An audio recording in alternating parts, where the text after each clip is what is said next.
Yes, I'm really hoping that you've got some questions. If not on this topic, then I think I've failed. Yes, oh Laura, I knew you wouldn't let me down. Thank you. Yes.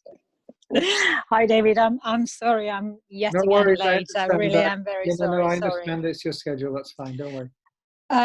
Okay. So really interesting topic indeed, and thank you for that talk because it's really quite engaging. I'm trying to sort of think about this is our last session, and this Yeah. was introduction to the Bodhisattva path. Yeah. And a bodhisattva, the aim of a bodhisattva is to help all other sentient beings Right. to free themselves from samsara, which means Yeah. that you need to make a judgment about others' ability to follow a certain degree of morality. Hmm. Um, Hmm. so how does this tie in with wisdom? Because Yeah. um, you still need to kind of think they're doing something wrong. Something is wrong that they're doing. And Hmm. you need to help them kind of realize that actually that's not very conducive to positive things. Yeah, that's right. So, as I said, the conceptual mind, in a sense, it always misleads us, right? Mm, But that doesn't mean that it's useless. I mean, um, until we have, well, like a Buddha, fully enlightened being doesn't need to use concepts. They have intuitive awareness of reality all the time. They don't need to use, they don't need to make judgments. um, mm, but for our own purposes, we may need to do that until we reach that level. There is a certain kind of relative correctness about some concepts are more correct than others. um, but we have to be very careful, Laura. We can make these judgments prematurely. And to make a judgment about somebody else and to be able to teach somebody else, it's very easy to see that somebody else has got something wrong. yeah. And then we think, well, I'll tell them, Yeah. and then it didn't work. Why didn't it work? And so we have to be very careful. So practicing this, especially I think this technique of exchanging oneself with the other and seeing it from their point of view really helps us to if we can enter into their point of view and identify with how it is for them, then we're less liable to be misled by the judgment that we make that pigeonholes them into being this or that, because invariably that is a very, very partial truth about who they are. And until we really can understand why they have the point of view that they have, because whatever it is that they're doing is because they have the point of view that they have. Mm. Whatever it is that they're doing is because they have a certain point of view, which has come from their experience of the world. And until I know really how that point of view fits together, then my judgments about their behavior are liable to be a little bit off center.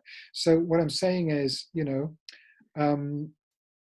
I tell you, the useful tip if you want to be helpful to people in that way is always focus on listening rather than telling people Yeah.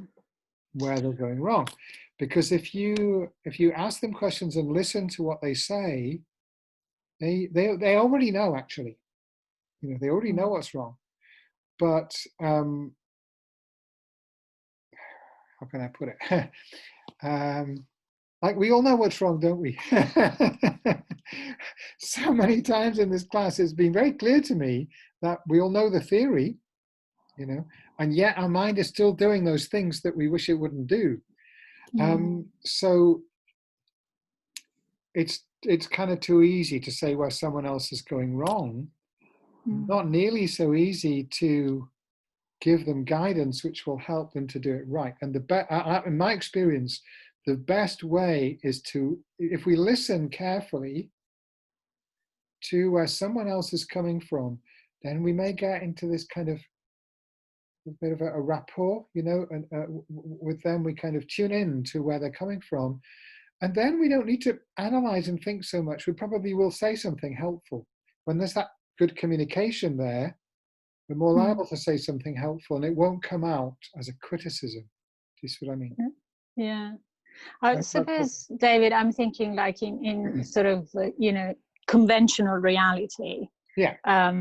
Say, I don't know, you're at the bus stop and somebody's being rude or racist or doing something that really triggers you and kind of makes you go, whoa. Yeah, yeah. Or at work, and you know, you see some bullying being carried out in one form or another, and my sort of, because the eye comes up straight away, and it kind of feels to me, oh, this is grinding really badly with me, I need to call it out. Sure. Absolutely. But is that a kind of me putting a judgment of them, calling out a situation that maybe would be best left alone? I don't know, you know, in conventional reality. Whether we should or shouldn't intervene is one question, and then with what kind of mind should we do that is another question. I want to tell you a story, and this comes from a very interesting book called what's it called? The Empty Mirror. Anybody know that book? It's about a Dutch guy who goes and spends some time in a Zen monastery in Kyoto. It's very interesting because it was quite in the early days before anybody did that. You know? So he turned up at this monastery where I don't think, you know, they hadn't had any Western people there, you know, and there's nobody about. And there's a big bell over the gate, you know, like they have these big bells. So he starts ringing this bell, and the monks come out and what on earth's going on? You know, because nobody does that, you know. Anyway, so you know, so he had a very interesting experience, kind of coming into it. Absolutely, quite naive, really, but he got some realization. Anyway, the story that he tells is he was in the underground train. And there's a guy on the train who was drunk and really kind of bad mouthing everyone, swearing and shouting at people. And he was like, "Oh, shall I use my karate on him?" You know. And there was an old guy there, and maybe he was a monk or he wasn't. I don't know. Can't remember. But he just started talking to this guy and said, "Hey, you know, are you okay? How's it?" He was, you know, really kind of lovingly, you know, communicating with this violent person who was just, everybody was furious. And the guy come down and he'd obviously, you know, he'd been having some terrible, I don't know whether his wife had been killed or something. Something terrible had been happening in his life. And it came out, and this Jan Willem van der Wetering was so absolutely kind of, you know, contrite. God, you know, I got that wrong. So always there's an explanation, there's a reason.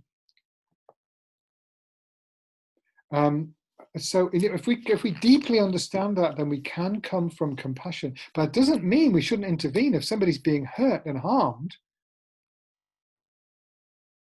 But it's very difficult, you know, it's not an easy thing to do. But, you know,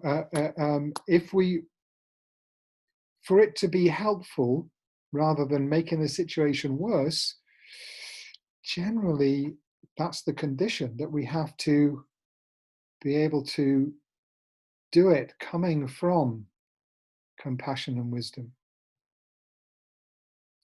And our judgment does not allow us to do that. We don't have to have that judgment. We can recognize that's not good behavior, but there's this difference between that and judging the person. And invariably we judge the person, don't we? You know, it's like, you know, what they're doing is wrong, so they're wrong. Now that doesn't follow, you know. Everybody does wrong things for, you know, reasons maybe they don't understand, or sometimes they do understand the reason, but they can't control it. So to keep that awareness when there's a situation like that going on, that's relatively high level of practice, you know, but that's what we're practicing, aiming to achieve. If we can do that, if we can maintain a calm mind and a mind that is free of judgment, doesn't mean we don't acknowledge that what somebody's doing is harmful, but we don't judge that person.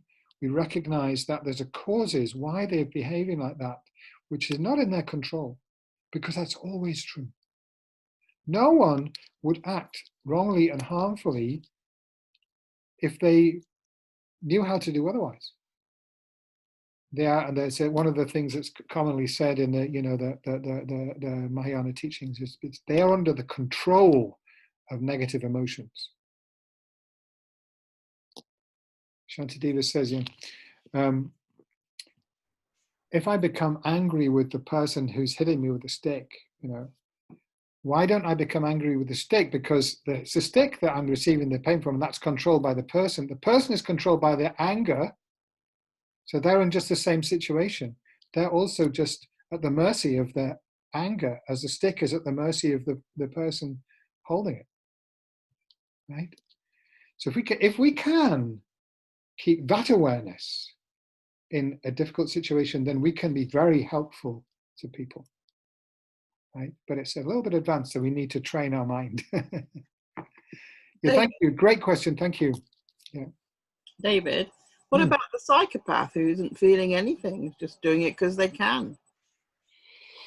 Well, that person is, you'd have to say, is kind of an emotional cripple, aren't they? I mean, it's not an obvious form of suffering. It's a very, very deep form of suffering, because that person cannot experience what it is to connect to another human being, which is, I would say, it's probably the most important experience in life.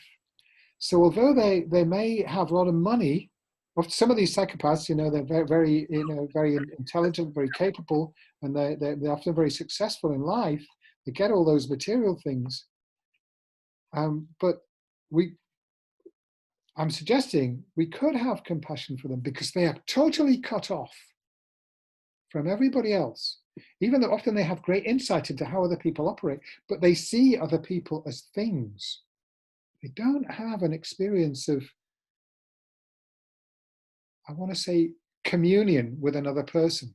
It's completely denied to them. And I think that's terrible. Now, that doesn't mean we shouldn't do anything to, you know, stop them from harming other people. Doesn't mean that. But we don't have to be angry with them. Yeah. We can see them as a victim. They are a victim of their condition. Well, I don't know whether it's a genetic defect or what it is. It's chilling, it's frightening, you know, when you kind of look at it and see that's really true. No, it's not an insignificant number of people as well. It's apparently, you know, it's a significant. It's nearly all the leading business people, isn't it? Yeah, I had one. My brother told me this. There was a company in London, and they called in some consultants, some psychologists, to analyze their HR, you know, their questionnaires, their selection, things that they use to select their personnel. And the conclusion, the consultants told them, well, you know, what's happening here is because of this, and this, you know, you're actually selecting people who are psychopathic for these hiring jobs.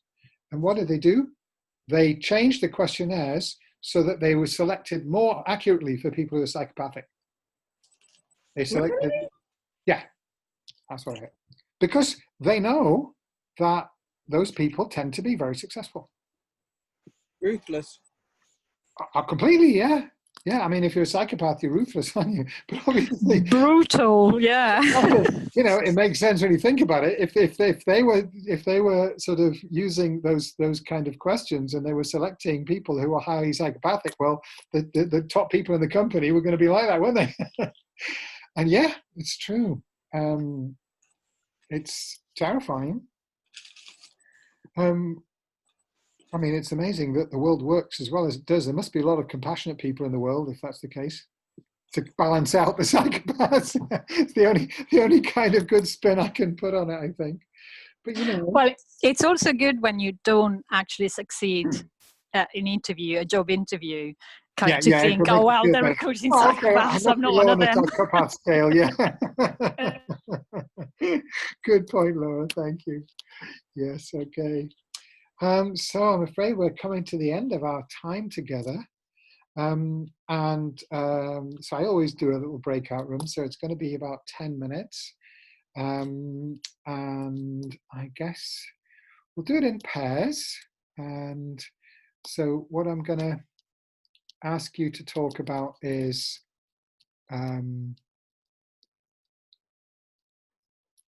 just each talk about a time when you realized that your point of view wasn't reality, and your point of view changed significantly, and you look at things after that moment, after that point in time, you started to see something very differently from how you'd seen it before.